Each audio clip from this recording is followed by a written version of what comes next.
Revenge with Karen. We're terminating you effective immediately. Security will escort you out, she said, without even looking up from her brand new company-issued laptop, still halfway through logging into her Slack account for the first time. The CEO's daughter-in-law. Day 1. Office 1, me. No handshake. No explanation. Just a trembling junior HR rep standing behind her like he was watching someone defuse a bomb with a spatula. Ink on her onboarding packet was still wet, and she was already playing executioner. She had her blonde hair in a high ponytail, her resume printed on thick cream cardstock, and her MBA confidence inflated like a bounce house at a divorce party. She didn't ask questions. She didn't even blink. Just read the line off her iPad, word for word. You could tell someone coached her. Probably her husband, or her father-in-law, or the mirror. I didn't flinch and argue. I stood up, adjusted my jacket, and handed over my badge with the kind of grace you learn after 30 years of swallowing power plays and gritting through boardroom egos. She thought she was firing me. Thought this was her first big move. All I said was, I want to do this right. Tell your father-in-law the board meeting in 3 hours should be interesting. Then I walked out, past the silent HR rep, past the security guard who looked more confused than concerned, past the framed photo of the founding family in the lobby that, funny enough, left out the woman who actually wrote the bylaws they built their entire empire on. And hey, while I've got you here, if this already feels like the kind of corporate chaos that makes your jaw drop, do me a favor. Tap that subscribe button and give it a like. Not because I'm begging, I've been kicked out of nicer offices, because it really helps the team keep unearthing these stories and exposing what really happens behind those glass doors. You'd be surprised how often the person getting fired is the one holding the leash. Now, back to our regularly scheduled downfall. 3 hours. That's how long she had between her first firing and her first legal disaster. In that time, I imagine she celebrated. Maybe popped a little champagne in her corner office, my old office, if we're being precise. Maybe drafted up a chipper little LinkedIn post about decisive leadership and tough calls. Hell, she probably already had the hashtags queued up. #leadership, #next chapter, #girlboss, or whatever buzzword her personal brand consultant told her to sprinkle in. Meanwhile, the board packet had already gone out. Clause 17C, titled plainly, Emergency Reassignment and Voting Suspension Trigger, buried in the original shareholder agreement like a landmine nobody expected to step on. Written by yours truly. Reviewed by legal. Signed by every investor who ever asked, but what happens if leadership goes rogue? The answer? If an executive is terminated without a formal board vote, and that termination is initiated by an appointee with no equity, well, then the appointee loses all interim authority. The board convenes within the day. Voting power reverts to the majority shareholder. Me. Because while she was sipping bubbly and measuring for new curtains, I was filing that clause activation. Dated, signed, timestamped, and couriered to every board member, investor, and general counsel tied to this company. And unlike her welcome packet, mine came with a certified return receipt. She thought I'd go quietly. What she didn't know was that I never built this company to be seen. I built it to be safe, from people exactly like her. Entitled, impatient, handed power like it came with the family Wi-Fi password. She wasn't the first to underestimate me, but she might just be the last. Because by the time her LinkedIn post got halfway drafted, her name had already been flagged in the system. Unrecognized executive, no voting rights, pending shareholder review, and the founder, her father-in-law, still hadn't seen the packet, but he would. Oh, he would. There's a reason my name doesn't appear in the glossy company brochures or on the About Us page. I was the shadow in the scaffolding, the clause in the contract, the call you made when the boardroom lights were off and the SEC was circling like a hawk. I never wanted the spotlight. I wanted structure, stability, leverage, and equity. God, the equity. While they were naming conference rooms after founders' grandkids and handing out plaques to people who'd been here 5 fiscal quarters, I was taking payment in percentages. Half a point here, a full point there. Equity, not bonuses. Voting shares, not titles. Every time a deal closed or an investor came sniffing, I negotiated another sliver. Quietly. Efficiently. I didn't play poker, I built the table and printed the cards. It started back when the company was 2 folding chairs, a whiteboard, and a founder who thought compliance was a dirty word. He was a visionary, sure, but the kind who couldn't remember if we'd paid our vendors, or if we'd accidentally sent 6 figures to the guy who painted our break room. I stepped in, streamlined, stabilized, secured. And for my trouble, he offered me a VP title. I declined, asked for stock instead. You'd rather own the ceiling than sit under it, he joked. Exactly, I said. By year 3, I was sitting on 18%. By year 8, 41%. The CFO left in a screaming match over misallocated funds. I picked up his shares at a deep discount. He needed the money. Divorce is expensive. And when the founder's brother tried to sue us into oblivion and failed spectacularly, he offered to settle privately. I took the remaining 31% in exchange for bulletproof NDA and a promise never to leak the family's offshore disaster. 72%. That's where I sat, quietly. No fanfare, no parades, just majority ownership, neatly filed in the Delaware Registry. And nestled inside that ownership was Clause 17C, a weird little appendix section nobody ever bothered to read because, quote, we'd never need that. The clause said that if a non-equity exec ever terminated a corporate officer without board vote, all executive powers would be suspended pending shareholder review. It was a clause for emergencies, betrayals, stupidity. I wrote it after a younger version of our founder's nephew tried to fire the entire marketing department during a tantrum. I watched his LinkedIn go dark in 48 hours. That was the last time anyone touched power they didn't earn. Until now. Because what Blondie didn't understand, what nobody told her in her overpriced business school, was that inheriting a title doesn't mean inheriting control. Control isn't gifted. It's not in your last name or on your office door. It's in the contracts, in the fine print, in the clause written during a 2 a.m. call with a paranoid investor from Boston who wanted to know what would happen if someone's idiot kid got promoted. Turns out, it activates exactly like this. One smug little firing. No board vote, no cause, no process. Just a girl with fresh teeth whitened and a new email signature, strutting into my office like she was casting a reboot of Succession. She had no clue that by reading that script, she triggered a corporate trapdoor that's been bolted shut for 17 years, just waiting for someone dumb enough to step on it. Now, that clause was live. I didn't just send the activation letter, I sent a full legal packet, shareholder statements, equity breakdown, archived email approvals, timestamped documents, notarized copies, even included her little termination memo, signed and dated, complete with its grammatical errors and HR cosign.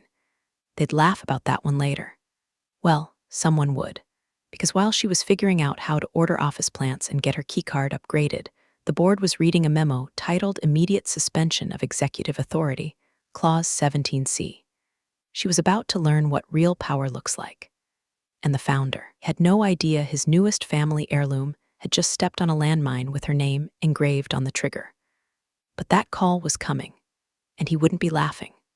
Somewhere on the 20th floor, in a glass-walled office she hadn't earned and didn't understand, the CEO's daughter-in-law poured herself a flute of celebratory champagne.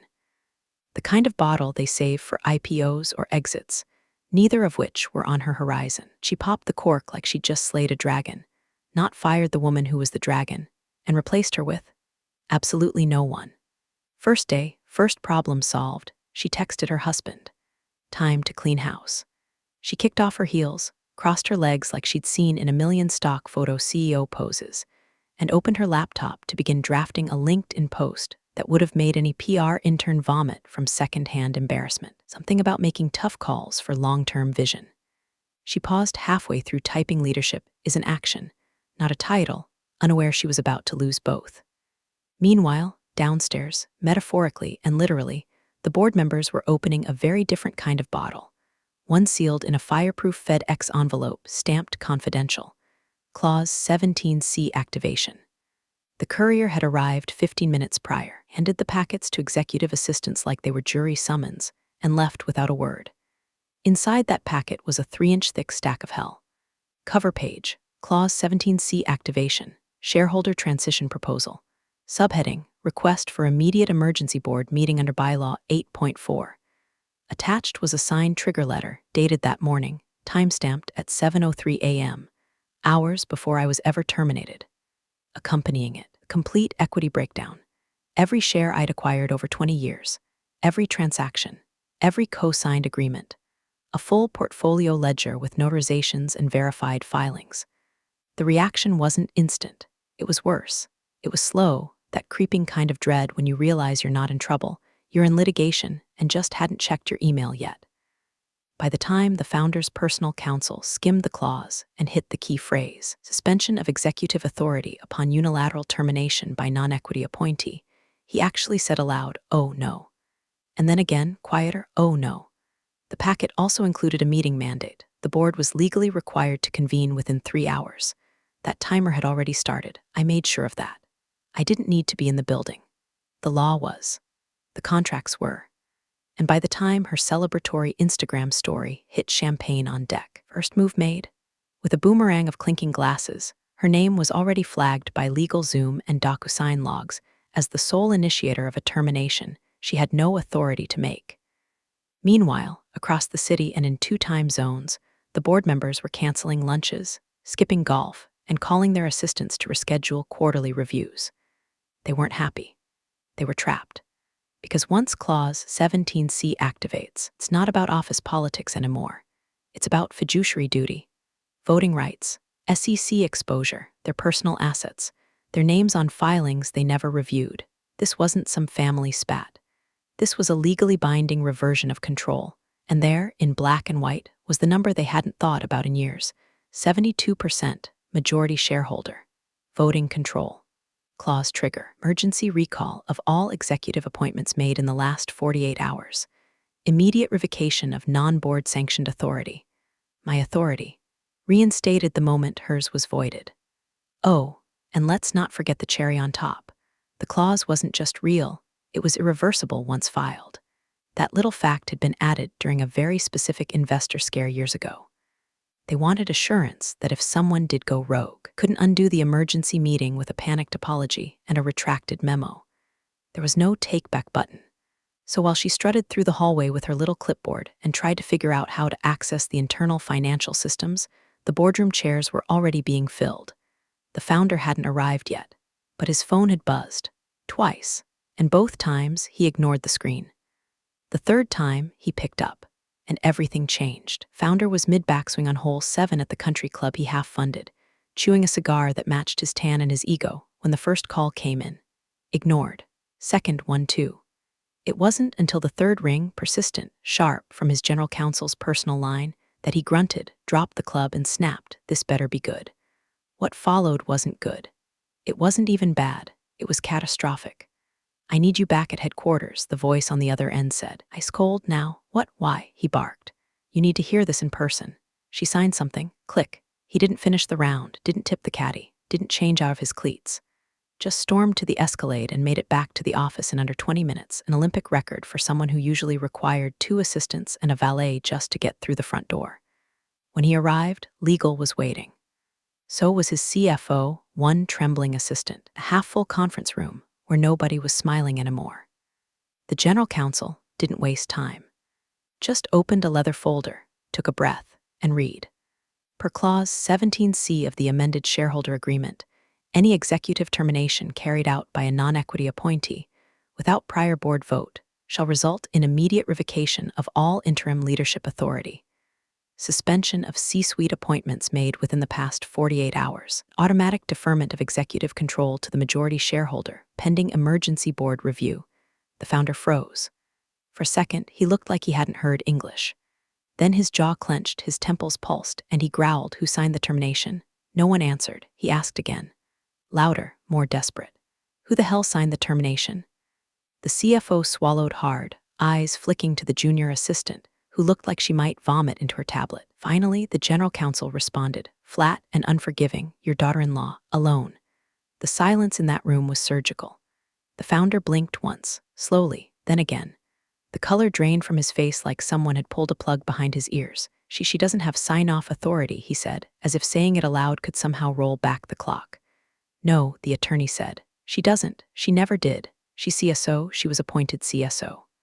By you, ratified by the board. And she holds 0 equity. Her authority is entirely derivative, which means under Clause 17C, her unilateral termination of a corporate officer is invalid and illegal." The founder ran a hand over his mouth, pacing, muttering under his breath, "Jesus, Jesus Christ," then louder, "This is a misunderstanding. I'll talk to her. We'll rescind," the lawyer didn't let him finish. "There is no rescind," The clause is live. It's been triggered. Paperwork was filed before the termination was executed. Time-stamped, notarized, and distributed to all investors. You've got 2 hours left before the emergency meeting begins. But she's family, he tried. She's not shareholding family, the attorney cut in. And right now, she's sitting in your former advisor's office, eating strawberries and asking how to change the company mission statement. The founder sat down, hard, like the chair had punched him. His hands were shaking. No longer the swaggering patriarch of a billion-dollar portfolio. Just an aging man who realized he handed a loaded gun to someone who thought the safety was optional. "Where is she?" he asked, voice barely audible. "Probably writing a press release," the CFO muttered. He looked up, eyes red now. "What do we do?" The general counsel closed the folder. "You sit in that boardroom, you listen, you do not interrupt. And when she walks in, because she will walk in, you remember that she holds 72% of this company." "God help us all," he said, mostly to himself. And as he stood, slowly, painfully, you could see it land in his gut like a gut punch from his own past. He never gave her power. She took it, one clause at a time. When the termination memo was signed that morning, the first thing the daughter-in-law did, before the coffee even finished brewing, send a Slack to IT. "Please deactivate all access for redacted. Immediate lockout. Full system sweep.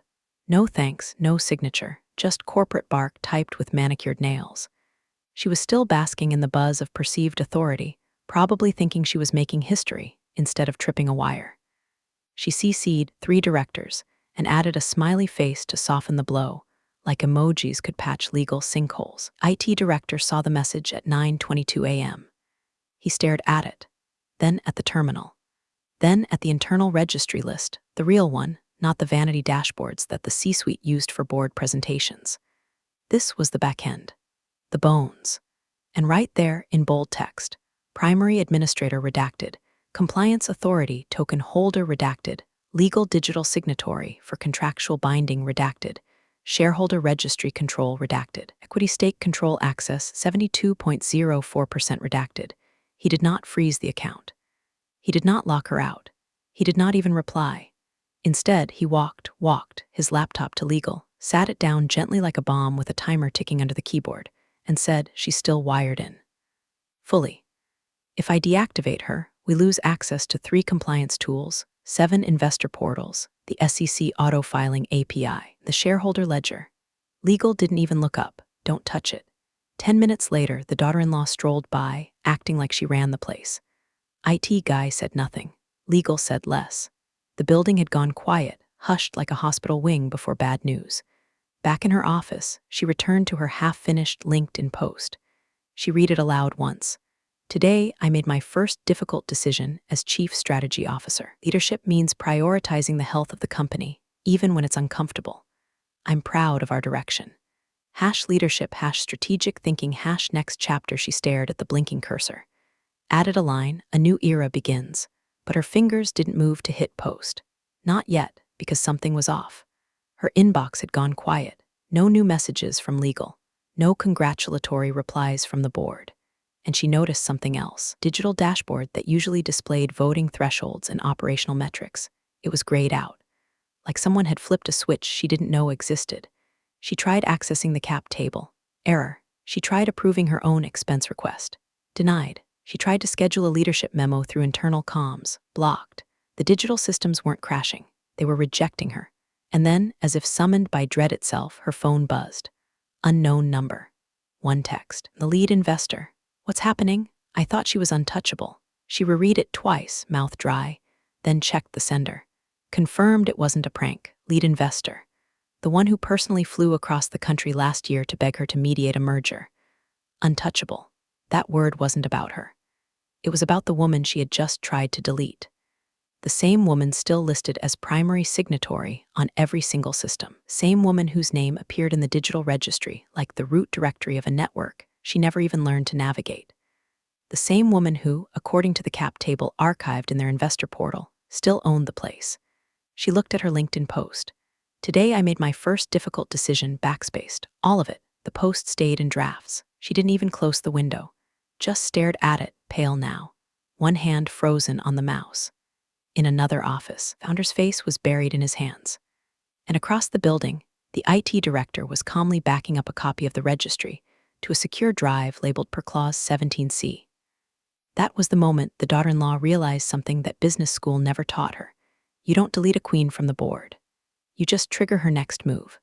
The boardroom was already full by the time she arrived, the kind of full that doesn't allow for conversation. Just glances, clipped whispers, papers shuffled for show. No pastries, no coffee, just water. Ice melting slowly in sweating glasses, like the temperature had dropped 10 degrees and nobody wanted to say it out loud. She walked in wearing a cream-colored power suit that had never seen a courtroom, her expression that same glossy smugness she'd worn all morning, like this was just another meeting on a checklist. She clutched her leather portfolio, oblivious to the storm she'd walked into. A few heads turned, but none with the smile she was expecting. Most avoided eye contact altogether. "Good afternoon," she chirped, giving a little nod to the chair at the head of the table. She moved toward it. Nobody moved to stop her, until she was halfway seated. Then, the board chair, an old man with fingers like driftwood and a memory like a filing cabinet, cleared his throat. "You can observe, of course," he said flatly. "But that seat is reserved." She blinked. Stopped mid-motion. Reserved for who? The room didn't answer. Instead, the general counsel spoke from the far end of the table, flipping a thick packet of documents closed with surgical calm. "Per clause 17C of the shareholder agreement, your appointment as chief strategy officer has been suspended effective immediately, pending shareholder review." Her voice was small but sharp. "Excuse me?" "Suspended," the counsel repeated. "Void, legally speaking. You hold no equity, or did not vote on your position. The termination you initiated this morning was unauthorized, and under the clause, all executive authority granted to you has been revoked." She looked around, waiting for someone, anyone, to intervene. The founder, silent, staring at a spot on the table like it had insulted him personally.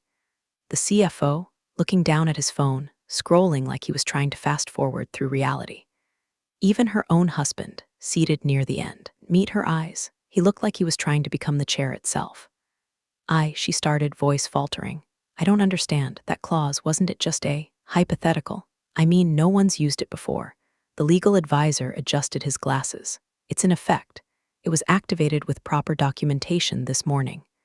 Time-stamped, notarized, and distributed before your action was initiated." She tried to laugh, just a little, way she did at cocktail parties when someone told a joke she didn't get. "Okay, but who even triggered it?" No one answered. Just a long pause, heavy enough to bend the walls. She looked at the founder, pleading now. He didn't move. Finally, the chair leaned back, the leather groaning like it was judging her. "She did," he said simply. "The one you tried to erase." That name wasn't spoken. It didn't need to be, because her presence was already in the room, felt, not seen, like the gravity had shifted toward an invisible center. The woman she tried to fire was everywhere. In the papers they were holding. In the emails they were rereading. In the clause they all forgot until it activated like a fire alarm in a locked vault. She hadn't even entered the building, and still she owned it. The daughter-in-law stood there, not knowing what to do with her hands. For the first time all day, she looked young, like a kid who accidentally opened the wrong door in a courtroom and wandered onto a trial where her name was the headline. "But she's not even in the company anymore." She tried again, voice thinner now. "She was never just in the company," the legal counsel said quietly. "She is the company." And with that, the chair gestured to an empty seat at the far end, not the head. "If you'd like to observe," he said, "please sit there." Quietly. She hesitated, moved like someone walking into a wake, not a meeting. Her heels echoed too loud. She sat. She did not speak again. And when she glanced back at the head of the table, there was now an empty seat with a gold-plated name card being quietly set down by the assistant. A seat reserved for someone who hadn't arrived yet, but whose silence was louder than anything they'd heard all year. At exactly 2:59 p.m., the door handle turned. Slow, deliberate, could feel the room tense like a live wire. Nobody spoke. Even the daughter-in-law stopped fiddling with her pen. She walked in at 3 o'clock on the dot, no rush, no fanfare. She wore the same black suit they'd seen her in 1,000 times before, tailored like a second skin. Not flashy, not loud, but unmistakably hers. The kind of presence that didn't need introduction or explanation. She didn't smile, didn't nod, didn't ask permission. She walked straight to the head of the table, the seat the founder hadn't touched since the claws landed like a guillotine, and placed a leather folder in front of her. She didn't sit. She opened it and read. Her voice was calm, not theatrical, not emotional, just fact. As majority shareholder, she said, I formally request a binding vote to rescind all C-suite appointments made in the past 48 hours pending shareholder review. The words hit like bricks. No reaction at first, just silence, as if the room had swallowed its own breath. Then the chair cleared his throat. Motion received, logged, will be entered into record for immediate consideration. Still, no one moved. The founder didn't speak. He didn't even lift his eyes. Just sat there, back hunched, staring at the glass pitcher in front of him like he couldn't figure out how it got there.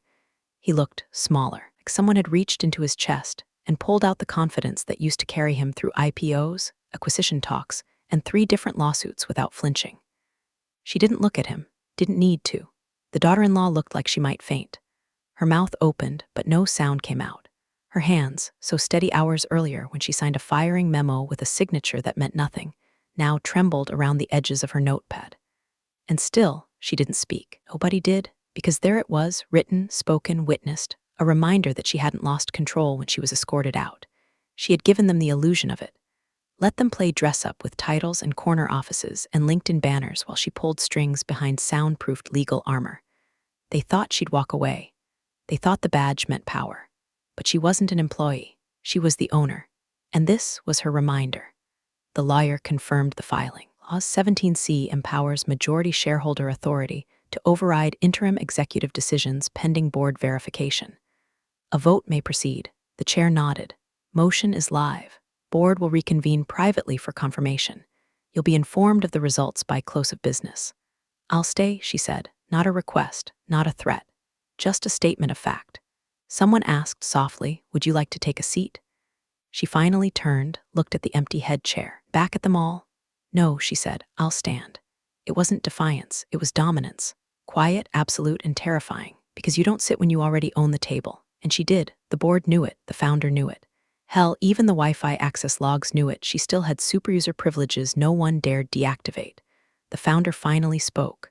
A whisper, you set this up. Her eyes locked on his. I protected what you handed to children. No one interrupted, because what was there to say?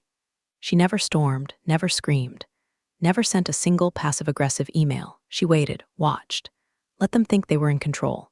And now she'd reminded every person in that room, every suit, every strategist, every legacy name in a padded chair, that sometimes power isn't loud. It's silent, strategic, patient, and impossible to fire.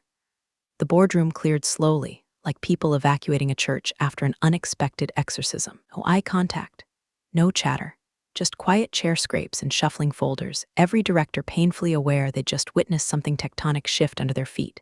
She remained standing. Not because she needed to prove a point, she was the point. A living claws and heels. Her folder still sat closed, perfectly aligned with the edge of the table. She didn't need notes. She had the room memorized, the players, the clauses. The silence that followed her wasn't awkward. It was earned. Founder lingered last, pretending to reread his own notes, but mostly just delaying what he knew was coming. Eventually, when the door clicked behind the final straggler, he looked up. Can we speak privately? He asked. She gave the faintest nod and walked to a small adjoining room off the boardroom, meant for sidebar conversations that usually involved bonuses, not ultimatums. He followed, slow, every step weighted with the past 2 decades he thought he controlled. She didn't sit, he did, and for a few seconds neither said a word. Just the soft hum of the building's HVAC and the distant beep of a printer somewhere in the hallway. He finally broke. I don't know what to say. You don't need to say anything, she said, voice even. You need to choose. She opened the folder one last time, slid 2 sheets across the table, side by side. No theatrics, just the terms. Left page, buyout proposal. Purchase of her 72% stake at 10 times current valuation. Clean, no litigation. No clause left in the carcass. He could keep the building, the name, the shell. Right page, reorganization terms. She remains majority shareholder, executive chairwoman, immediate restructuring of the entire C-suite, departmental audits, asset tracebacks. No more nepotism, no more ceremonial titles. She takes the reins. Publicly, stared at both like they were written in ancient script. I need time, he murmured. She didn't blink. You had time. His eyes flicked up. There was no venom in hers, no spite.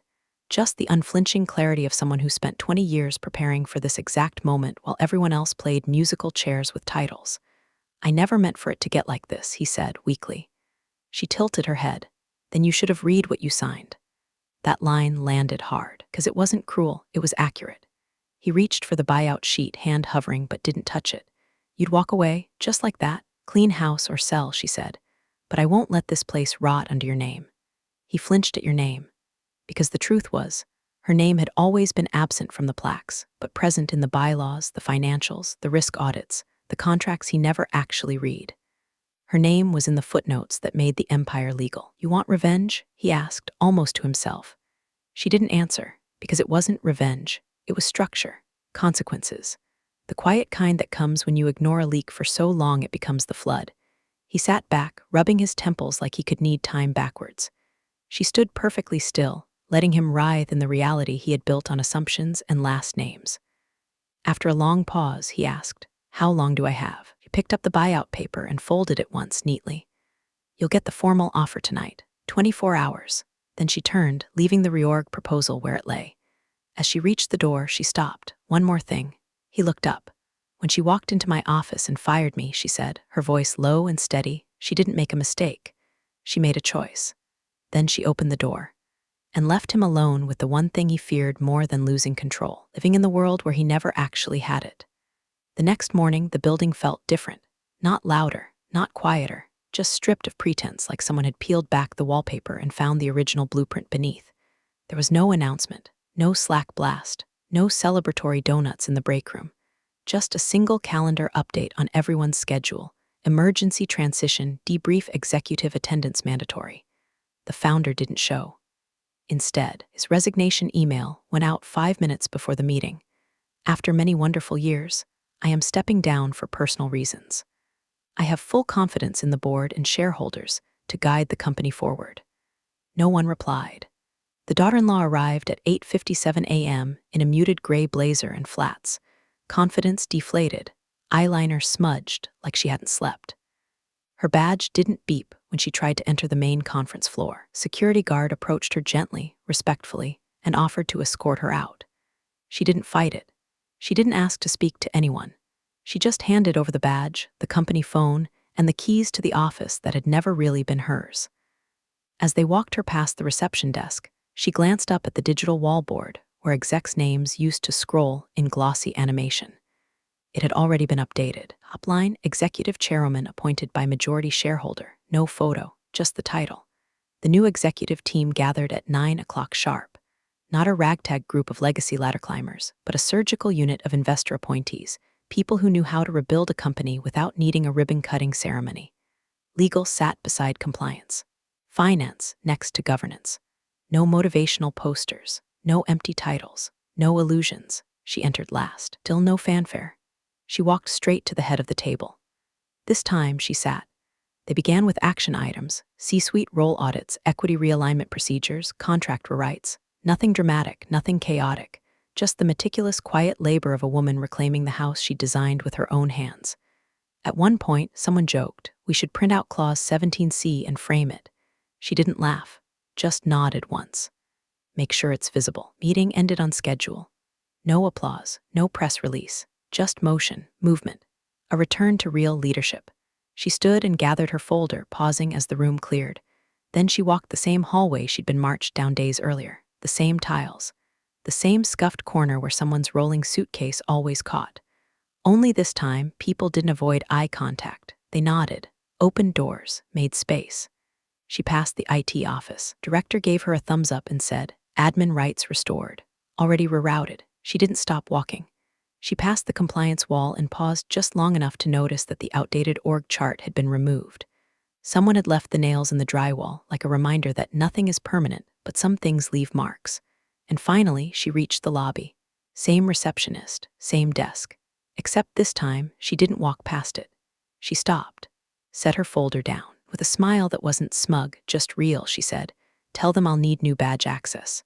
Preferably something with a gold chip." Then she picked up her things and walked out like she'd never left, not because she returned, but because she'd never been gone.